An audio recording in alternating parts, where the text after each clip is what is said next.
Bonjour et bienvenue, nous allons répondre dans cette vidéo à la question suivante. Est-ce que l'école d'aujourd'hui prépare vraiment les élèves et les jeunes pour le monde d'aujourd'hui? Pas de demain, mais vraiment d'aujourd'hui.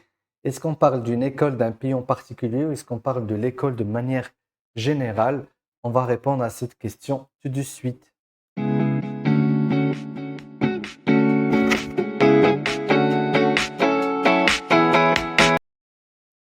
Bien, quand on parle de l'école aujourd'hui, on parle donc d'une institution qui a pris pour mission d'enseigner les élèves, les jeunes, pour pouvoir les préparer donc au monde professionnel qui les attend. Jusqu'à aujourd'hui, cette école, elle a très bien fait son travail. Si je suis là et je vous parle avec cette langue qui n'est pas ma langue maternelle, et si j'arrive à écrire avec cette langue euh, qui n'est pas aussi ma langue maternelle, et si vous arrivez aussi à me comprendre, c'est que cette école a très bien fait son travail. Maintenant, aujourd'hui, le monde a vraiment changé. L'époque où l'école a fait son travail, c'était l'époque où on était face à une institution qui avait pour elle seule la possibilité d'accomplir cette mission. En fait, dans les années 80, 90, bien avant, bien évidemment, mais jusqu'aux années donc 2010, l'école était le seul endroit où on pouvait donc voir des images d'animaux sauvages, à part la télé, bien évidemment, où on pouvait donc discuter de plusieurs thématiques, où on avait des personnes, donc notamment les enseignants qui pouvaient nous expliquer des choses qui ne pouvaient pas être expliquées par quiconque d'autre, où il y avait une organisation pour pouvoir apprendre thématique par thématique. Et bien évidemment, c'est l'endroit où on apprend à lire et à écrire surtout, et l'endroit où on apprend ensuite les autres sciences qui vont nous permettre de pouvoir donc exercer un métier, une vocation, et de se préparer pour sa vie d'avenir. Pourquoi on se pose aujourd'hui cette question? Eh bien, on se pose aujourd'hui cette question tout simplement parce que l'école n'est plus la seule et de moins en moins est moins préparée ou elle est plus unique dans ce rôle d'enseignement. Alors, sur certains aspects, elle est encore unique, elle est la seule à pouvoir le faire, elle n'est pas concurrencée, mais sur d'autres aspects, elle est concurrencée. Donc ça, c'est d'une.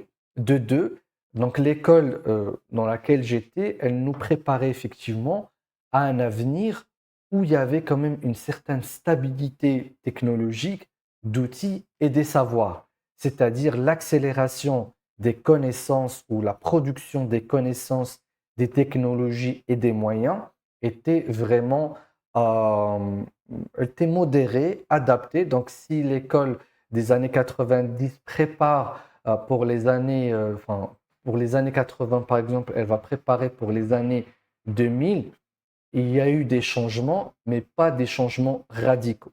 Mais l'école qui a préparé les jeunes donc, des années 2000 vers les années donc, 2010 et 2020, bien, le changement est radical. Aujourd'hui, l'école qui est en train de préparer des enfants et des jeunes, elle va les préparer pour un monde où il y aura des robots, de l'intelligence artificielle qui existe déjà, des outils et des connaissances qui vont être radicalement différents de ce que leur a appris l'école. Prenons par exemple la médecine aujourd'hui. La médecine telle qu'elle est, elle est en train d'enseigner donc les médecins à pratiquer la médecine d'une certaine manière classique qu'on connaît tous aujourd'hui, mais on le sait déjà, beaucoup de médecins et beaucoup de personnes font appel aujourd'hui à l'intelligence artificielle pour concurrencer le médecin dans son diagnostic, dans son analyse et dans ses traitements. On a tous fait cette chose-là, on a tous consulté ChatGPT avant de rentrer voir un médecin, on a tous consulté à la sortie d'un cabinet médical et on a tous pris en photo nos analyses et les données à ChatGPT. On a tous fait ça. Et donc aujourd'hui, on est face à un monde qui est en train de changer avec une vitesse très grande.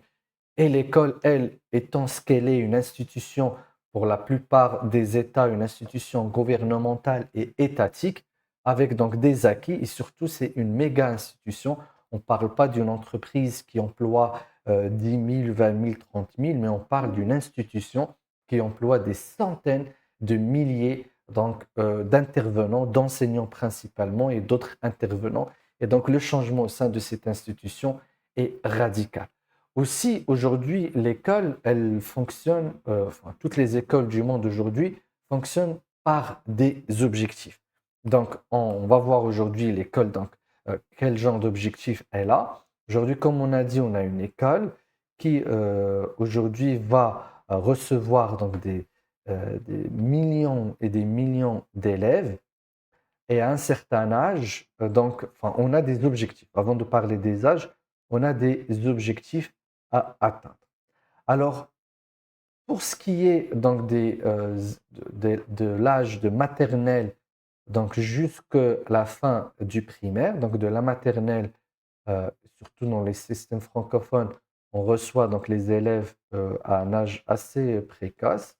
Donc jusqu'à la fin du primaire, on a des objectifs qui tournent autour donc de, bien évidemment, de la lecture, de l'écriture, donc des mathématiques de base, donc des maths basiques, donc les calculs fondamentaux et certaines notions de géométrie.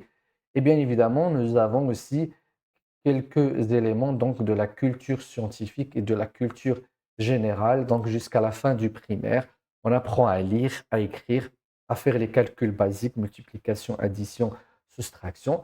Et puis nous avons aussi euh, l'accès à certaines notions donc, de base en sciences, en histoire, en géographie, mais c'est vraiment des choses assez basiques.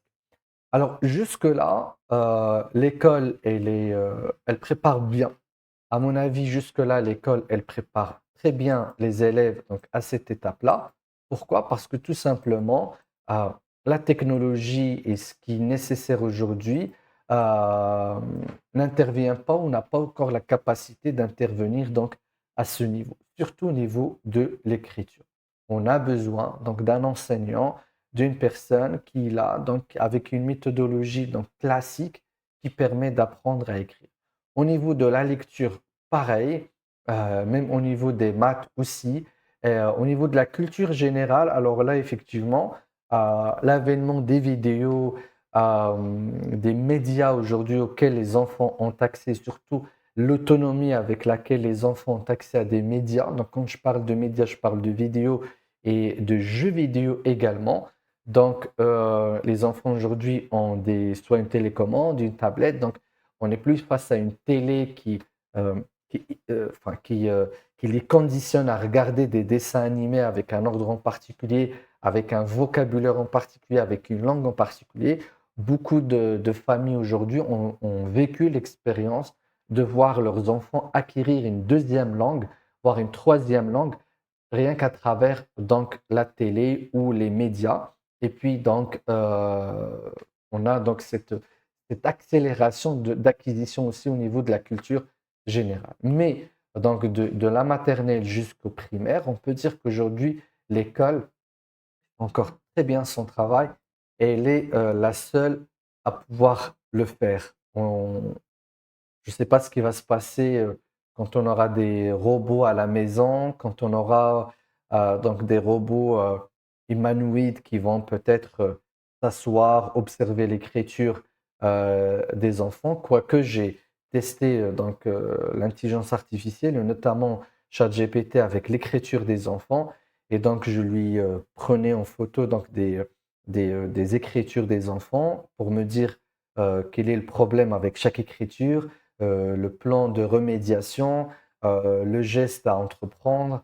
Je prends même en photo donc les gestes des enfants et donc on donne ça à ChatGPT, ça nous donne vraiment une, euh, une analyse parfaite. J'avais même fait l'expérience de prendre en photo deux écritures de deux enfants jumeaux qui écrivaient mal, qui avaient quand même un petit problème de dysgraphie, mais qui étaient similaires et ils étaient capables de vraiment détecter le décalage entre les deux écritures, les lettres qui étaient mal écrites, etc.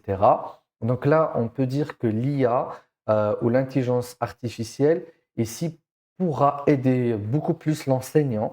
Donc elle pourra plus aider l'enseignant à apporter donc des solutions en termes d'écriture, voire même de lecture. On pourrait imaginer des outils aujourd'hui qui peuvent donc, on peut enregistrer la lecture d'un enfant et de la proposer à l'IA ou enfin, la lecture de plusieurs enfants. Et l'IA pourra nous dire exactement où est-ce que ça pourrait bloquer, nous donner une analyse ou un diagnostic exact des blocages au niveau de la lecture, de la phonétique, des hésitations. Il peut vraiment avoir une analyse de la phonétique assez approfondie et surtout, c'est que ça ne s'arrête pas à l'analyse, ça donne des suggestions en termes d'exercice, de pratique, même avec un temps de pratique. Et si on alimente ça en plus avec de la data, ça pourrait nous donner vraiment donc des solutions euh, très adaptées, très spécifiques à chaque élève. Donc ici, c'est plutôt l'enseignant qui est augmenté par l'IA. Donc on va voir une vidéo dédiée à cette thématique où l'IA peut augmenter donc les enseignants et les aider à performer dans leur mission et surtout à réduire la charge de travail et surtout à remédier aussi à des problématiques chez certains élèves en particulier. Maintenant, le problème se pose à partir du collège et surtout à partir du lycée. Alors, au niveau du collège, alors ici, on a en général les acquisitions de base qui sont déjà faites. Et donc là, on est vraiment sur des acquisitions plus approfondies en termes de la langue et de la culture générale et des maths. Donc là, on est vraiment sur l'usage, l'usage un peu plus sophistiqué donc de la langue et des maths, donc de la langue et des maths. Donc on apprend à formuler ou à écrire de manière un peu plus sophistiquée. On utilise aussi des mathématiques un peu plus poussées avec des capacités à répondre enfin, à résoudre des problématiques mathématiques un peu plus complexes et aussi à être un peu plus élaboré en termes des langues. Alors là, euh, pareil, l'école, elle fait encore très bien son travail et il n'y a pas vraiment de préparation. Enfin, on est toujours sur une suite du primaire, donc c'est un primaire un peu plus augmenté. Donc ici, les enseignants sont désormais de plus en plus concurrencés par l'IA. Pourquoi? Parce que là, pour ces choses-là, on commence à devoir expliquer davantage. Donc, au primaire, en fait, ce qu'on fait le plus, c'est on entraîne les enfants. Donc, on les fait faire au primaire et à la maternelle. Donc, on les fait faire. On est plus dans une approche de faire faire. Donc là, en général, on explique un petit peu aux enfants, mais on les fait travailler. Donc, on est sur une approche d'entraînement des élèves. Et donc, c'est là où l'humain a vraiment son importance et l'enseignant a vraiment son rôle. Donc, à partir du collège, on est plus sur expliquer. Donc, on explique et ensuite on fait faire. Et, ce principe, enfin, ce travail d'expliquer, cette démarche d'expliquer, elle est largement aujourd'hui concurrencée par la technologie et largement bien faite par la technologie et surtout la technologie qui existe aujourd'hui, ça veut dire l'intelligence artificielle. Pourquoi? Parce que expliquer donc nécessite du temps, nécessite donc une disponibilité. Donc expliquer nécessite donc du temps, nécessite une disponibilité donc beaucoup de disponibilité énergétique et émotionnel, nécessite donc de pouvoir être spécifique. Donc certains élèves comprennent d'une manière ou d'une autre et donc de changer de façon d'expliquer. Alors les enseignants talentueux qui font beaucoup d'efforts arrivent à le faire, mais aujourd'hui avec les programmes qui deviennent de plus en plus chargés, eh bien la technologie est passée par deux étapes. On a une première technologie qui est aujourd'hui YouTube et les vidéos, les shorts, etc., arrivent de plus en plus à bien le faire, malgré que c'est une technologie passive. Donc, on est obligé de regarder la vidéo, de la faire revenir en arrière, de chercher la bonne vidéo, de trouver euh, le bon style, le bon montage, etc., pour pouvoir le faire. Aujourd'hui, on est face à une technologie donc, qui est beaucoup plus poussée, qui est en fait une technologie interactive. Donc, on est face à l'IA, où l'IA, elle est disponible, elle a le temps, elle est spécifique, donc elle arrive à mieux expliquer. Donc aujourd'hui, le rôle d'expliquer pour les enseignants est pas uniquement n'augmente plus les enseignants. Enfin, euh, le fait d'enseigner aujourd'hui n'est pas forcément uniquement augmenté par l'IA, mais il va être carrément remplacé par la technologie aujourd'hui. Et donc préparer les jeunes d'aujourd'hui, c'est de plus les préparer à utiliser en termes donc, de recherche de connaissances, à aller utiliser donc ces outils. Donc ici, en termes d'expliquer, on doit leur apprendre à utiliser donc les outils qui permettent donc utiliser donc les outils qui leur permettront donc de mieux comprendre et de se faire expliquer. Le faire restera toujours quelque chose qui nécessitera donc un humain qui observe, qui analyse, donc qui corrige et qui aide. Donc là, pour préparer donc ces collégiens, il va falloir les entraîner à une compétence qu'on n'adresse pas souvent à l'école, c'est l'autonomie. Le problème, c'est qu'aujourd'hui à l'école, on a ôté cette capacité, donc l'autonomie. Il va falloir donc préparer les collégiens aujourd'hui à être autonomes en termes d'aller chercher l'information, d'aller comprendre donc un cours, une notion, et les enseignants doivent apprendre à se retirer de plus en plus. Donc l'école, elle doit se retirer de ce rôle d'expliquer et de transmettre un contenu ou un savoir. Elle doit maintenant aider les élèves à aller par eux-mêmes. La tendance était différente. Même ces dernières années, on a même constaté dans beaucoup d'écoles et dans beaucoup de pays où on a même plus ou moins supprimé le livre scolaire. On l'a retiré un petit peu du centre de la démarche d'apprentissage et on a remis l'enseignant au centre. C'est-à-dire, c'est à l'enseignant de faire beaucoup d'efforts d'expliquer. D'ailleurs, quand on voit dans beaucoup de pays, le temps d'explication des leçons est largement dominant dans une séance donc, de cours. Et ça, c'est déjà au collège et même au lycée, on va parler ensuite du lycée. Et donc, ce temps-là, les élèves s'ennuient, ils n'ont plus cette capacité de suivre un humain qui parle doucement, ils sont gavés de shorts, ils sont entraînés à regarder des vidéos qui vont très vite, qui sont montées avec un rythme qui n'est pas naturel. Et donc, toute cette phase d'explication n'est plus vraiment quelque chose euh, qui est efficace au sein d'une classe. Alors, le modèle quasiment mondial aujourd'hui, c'est d'expliquer, de prendre le temps d'expliquer vraiment la leçon, faire quelques exercices de pratique et ensuite de donner les devoirs aux élèves et de faire les exercices plus poussés, plus avancés à la maison et ensuite de corriger le lendemain ou à la séance prochaine. Ce modèle, il sera de plus en plus difficile à maintenir avec les outils qui existent aujourd'hui. Donc, aujourd'hui, on a une IA qui explique, qui est capable de donner vraiment des explications de différentes façons, avec différentes formes, avec une infinité d'exemples et d'analogies. Mais comme on donne à l'élève pas le devoir d'aller chercher des explications, on lui donne le devoir d'aller chercher des réponses à des exercices, lui voit cet outil, il l'utilise euh, pour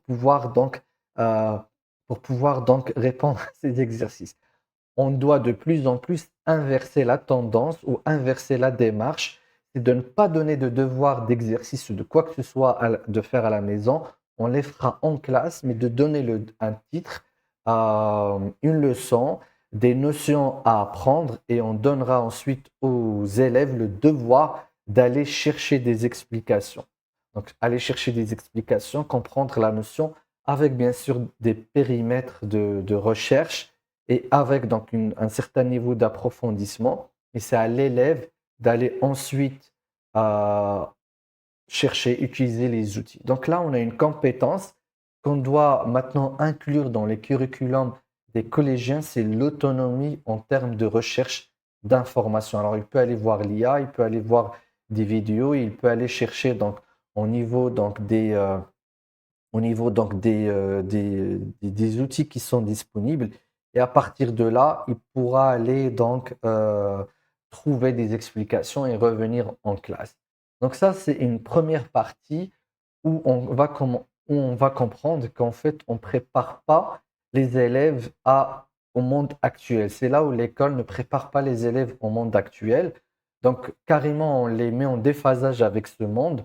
C'est-à-dire, quand on leur donne des devoirs, des exercices à faire et qu'ils reviennent et on découvre qu'ils ont fait avec de l'IA et de ChatGPT, on dit qu'ils ont triché.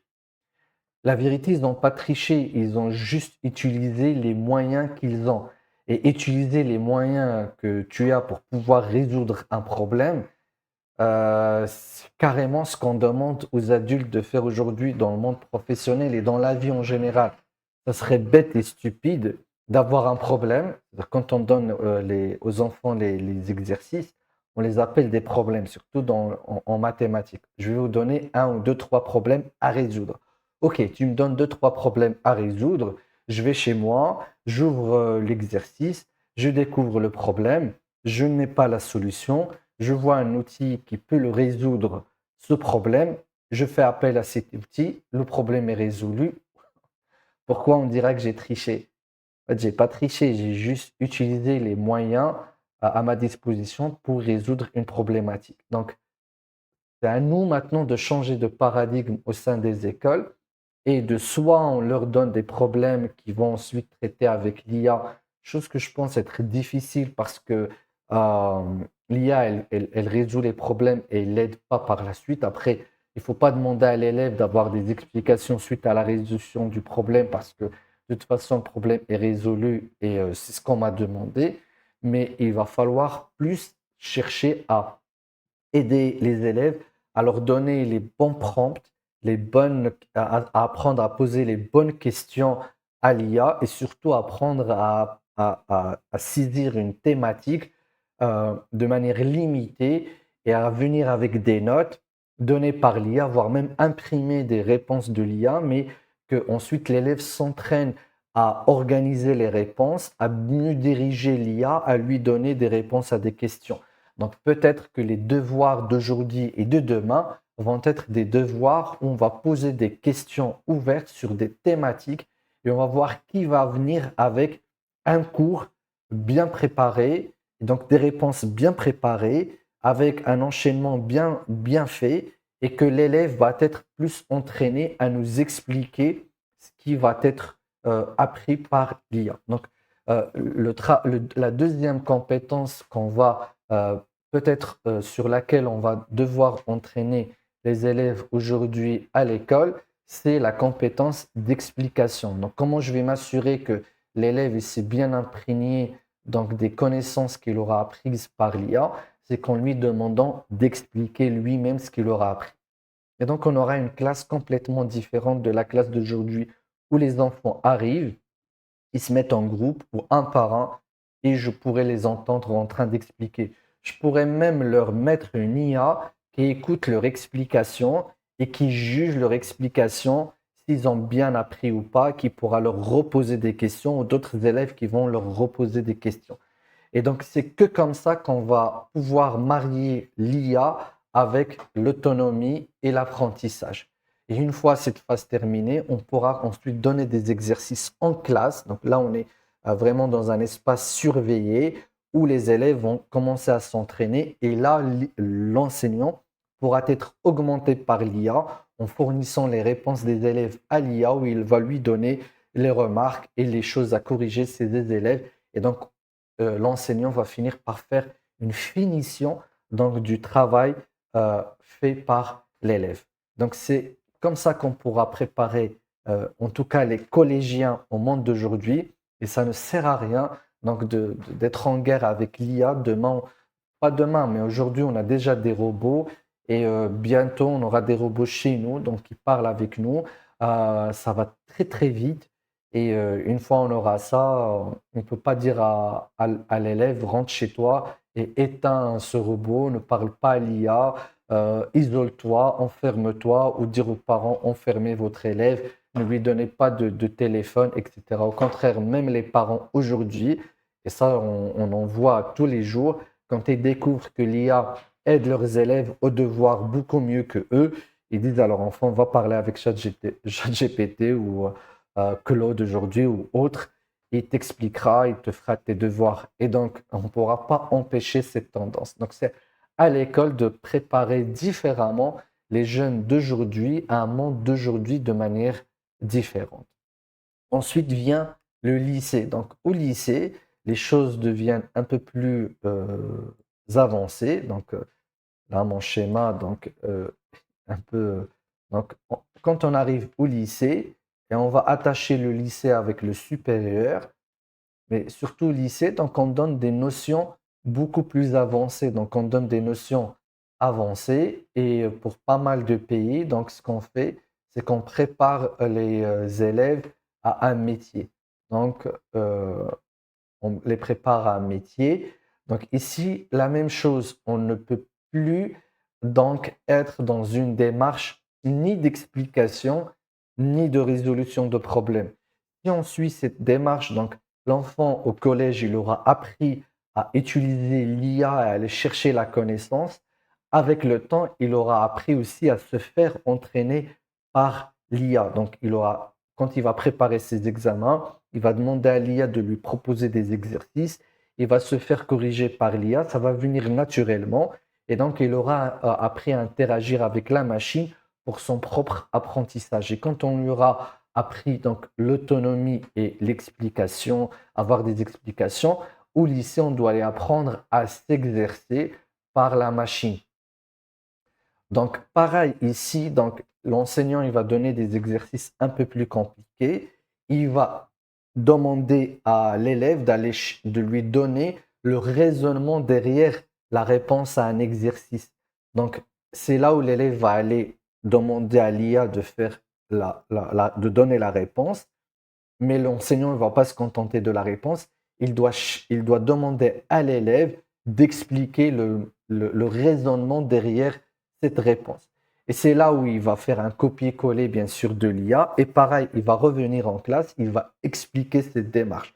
Et là, on aura appris, on aura été sûr que l'élève a compris la démarche de résolution de problèmes. Alors là, ça peut être les maths, physique, plomberie, informatique, quoi que ce soit. Donc, ici, on va vraiment apprendre à l'élève à s'exercer avec une machine et à venir expliquer ce qu'il aura appris en s'exerçant avec la machine.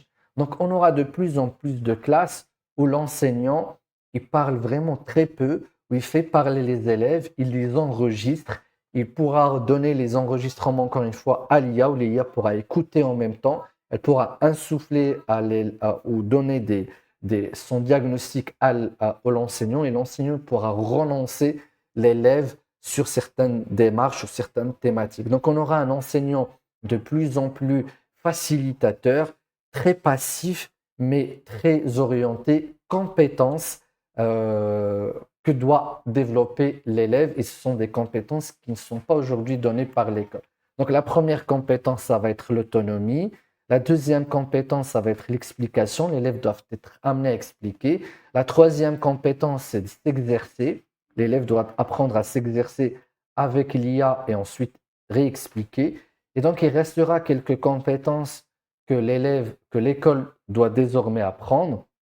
C'est tout ce qui est donc soft skills, ce que l'école n'apprend pas et on apprend souvent en dehors de l'école. Donc, c'est tout ce qui est donc intelligence émotionnelle, la communication donc non violente, le fait donc de pouvoir convaincre ou influencer. Ça, on en a besoin dans tous les métiers. Donc, la coopération et tas de compétences qu'aujourd'hui font défaut et les entreprises payent donc des fortunes pour pouvoir donc entraîner souvent à un moment très tardif les salariés sur ces compétences. Et bien là, avec ces trois compétences de base, donc autonomie, expliquer et s'exercer, l'enseignant aura le temps donc de travailler sur les crises de colère, les problèmes de communication, parce qu'il y aura beaucoup de travaux de groupe, il y aura beaucoup d'expression et de communication de la part des élèves avec un groupe et entre eux. Et donc, on passera beaucoup de temps à travailler donc tout ce qui est soft skills, donc communication, donc attitude et ainsi de suite. Et du coup, on aura des classes en fait où l'école, elle prépare les humains de demain, pas en les gavant de connaissances, mais en les entraînant à devenir autonomes, donc à devenir capables d'utiliser l'IA pour apprendre et pour s'exercer, et à être capable surtout à être donc apte à interagir avec le monde. Certains soft skills, dans ma génération, on les a développés parce qu'on jouait beaucoup dans la rue, on jouait beaucoup avec des jeux donc, de société, donc on jouait énormément avec les copains, copines dehors. Aujourd'hui, on le remarque, la plupart des jeunes de cette génération n'ont plus cette opportunité, passent beaucoup de temps chez eux devant les écrans, etc. Et donc, ce qui va remplacer cet apprentissage des soft skills, c'est l'école, où l'école va devenir pas un espace où chacun est face à un tableau, mais un espace communautaire où on a un planning qui n'est plus figé avec des cours, etc., mais des ateliers toute la journée où l'élève doit travailler chez lui avec l'IA pour pouvoir préparer ses cours et s'entraîner sur des problématiques, il doit venir le lendemain pour expliquer, réexpliquer, expliquer à d'autres camarades. Alors on pourrait, dans ce cas-là, ne plus donner un seul cours à toute la classe, mais donner des cours différents pour que l'élève soit amené à expliquer ce cours à d'autres élèves qui ne le connaissent pas, comme ça il le challenge avec des questions. Mais en tout cas, pour préparer les jeunes au monde d'aujourd'hui, on ne peut plus être dans ce modèle, on doit gaver les élèves avec de la connaissance et avec du contenu en leur demandant de s'exercer chez eux avec des problématiques alors qu'ils ont un outil puissant qui permet de résoudre ces problématiques et donc ils en font un usage très très mauvais et qui ne profitent pas en tout cas de cet usage. Et la même chose au supérieur, donc la tendance va continuer dans les études supérieures. Là, on aura, pareil, on va reproduire le même schéma donc, du collège. Dans le supérieur, on aura encore à acquérir beaucoup de connaissances. Donc là, pareil, si on est face à des étudiants, par exemple, de médecine, eh bien, ils doivent aller préparer le contenu de leurs cours, ils doivent venir à la fac pour expliquer ce qu'ils auraient appris.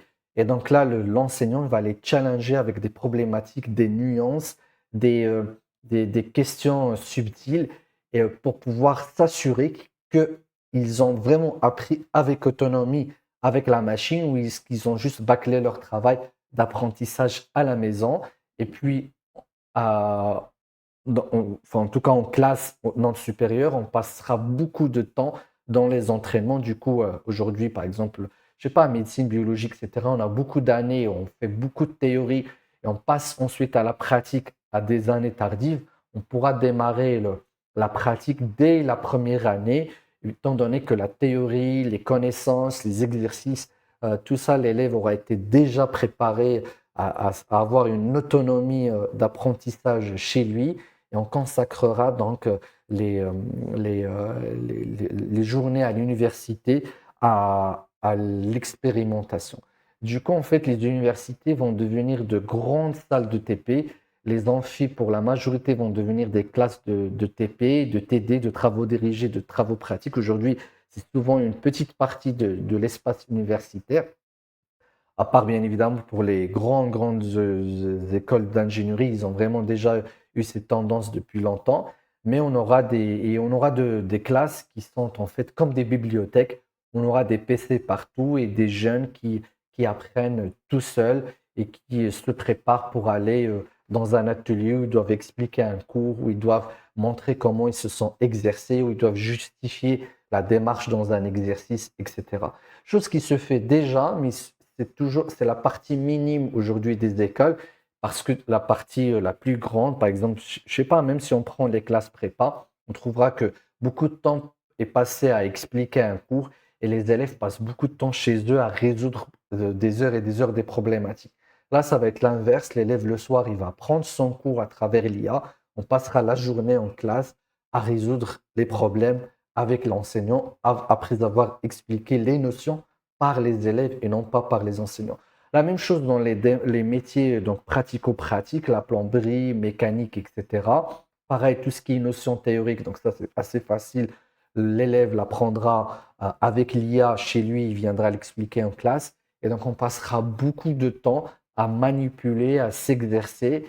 Et même si aujourd'hui l'IA permet de modéliser donc des, euh, des démarches physiquement, l'élève va les voir ou l'étudiant va les voir chez lui, il va voir cette modélisation, où il va faire lui-même une modélisation, ou avec un robot, il va s'entraîner, et va venir en classe, il va vraiment pratiquer ces choses-là. Donc, on aura donc des jeunes qui seront autonomes, capables d'expliquer ce qu'ils font, capables de s'exercer avec la machine et qui passent beaucoup de temps donc, dans la pratique et qui pratiquent beaucoup plus avec bien évidemment beaucoup de temps, surtout au lycée, on aura pris le temps de les exercer sur les soft skills et toutes les compétences émotionnelles, communicatives et même physiques. Hein. On aura peut-être beaucoup plus de temps à faire du sport, à faire plusieurs sports et donc à se préparer à ce monde de demain qui est un monde où on bouge moins, on interagit moins et on a des machines qui sont capables de nous enseigner et de nous apprendre. Donc voilà un petit peu comment l'école pourrait préparer les jeunes pour le monde de demain. Est-ce que l'école le fait aujourd'hui? Donc, elle ne le fait pas. Donc, voilà, j'ai répondu à la question. On parlera donc dans une prochaine vidéo de comment l'IA pourrait remplacer les enseignants ou les augmenter, à quel moment elle pourra les augmenter, à quelle phase elle est en train de les remplacer, comment on peut survivre à cela. Je vous dis à la prochaine vidéo.